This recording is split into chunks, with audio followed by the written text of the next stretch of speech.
आज संजय राजाराम राऊत सांगलीच्या दौऱ्यावर आहे।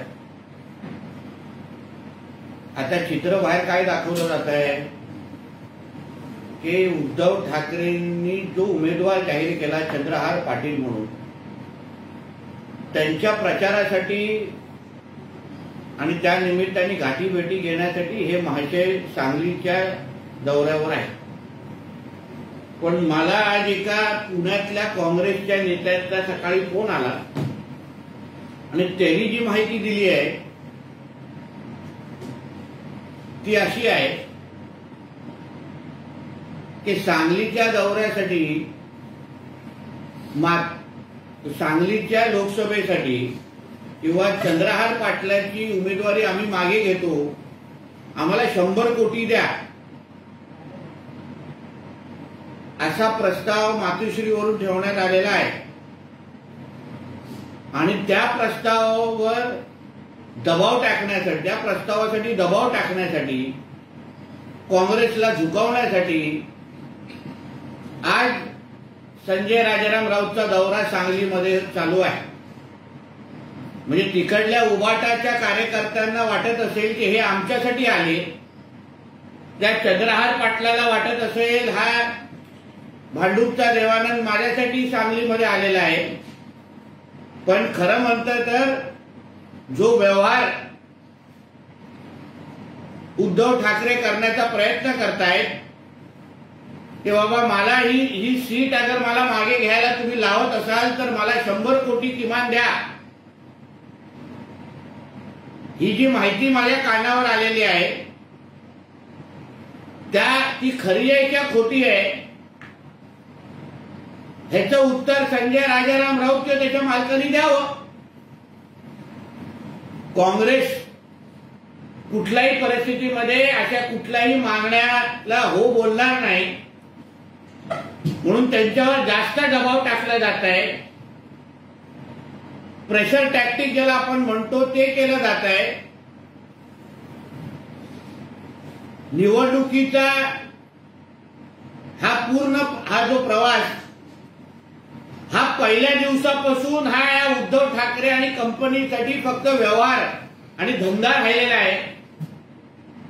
विधानसभा लोकसभेचे तिकीट विकायचे आणि स्वतःचं घर चालवायचं, हा जो काही उद्धव ठाकरेचा जुना धंदा राहिलेला आहे त्याच धंद्याचा भाग म्हणजे आज सांगलीमध्ये होत असलेला संजय राजाराम राऊतचा दौरा। त्यांनी पत्रकार परिषदेमध्ये थेट कबुलीत देऊन टाकलेली आहे की जे पहिले जे वसुली करायचे त्यांना भाजपनी घेतलेला आहे।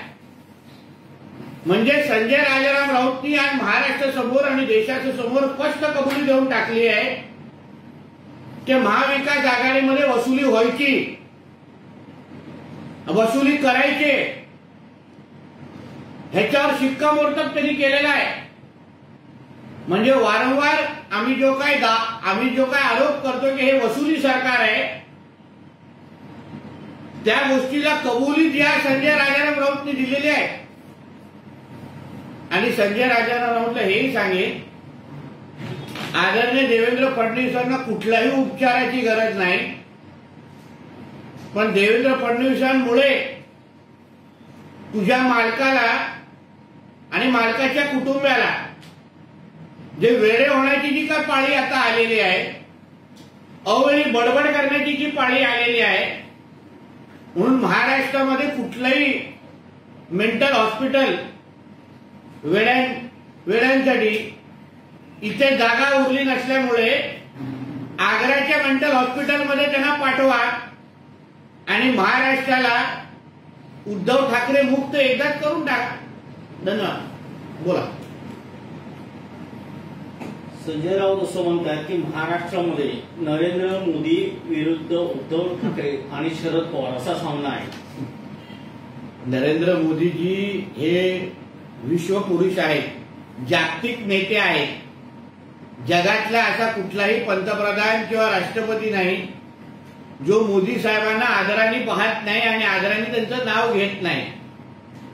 आणि मातोश्री आणि कलानगर पुरते असलेले उद्धव ठाकरे ह्यांची तुलना मोदीजींची होऊच शकत नाही.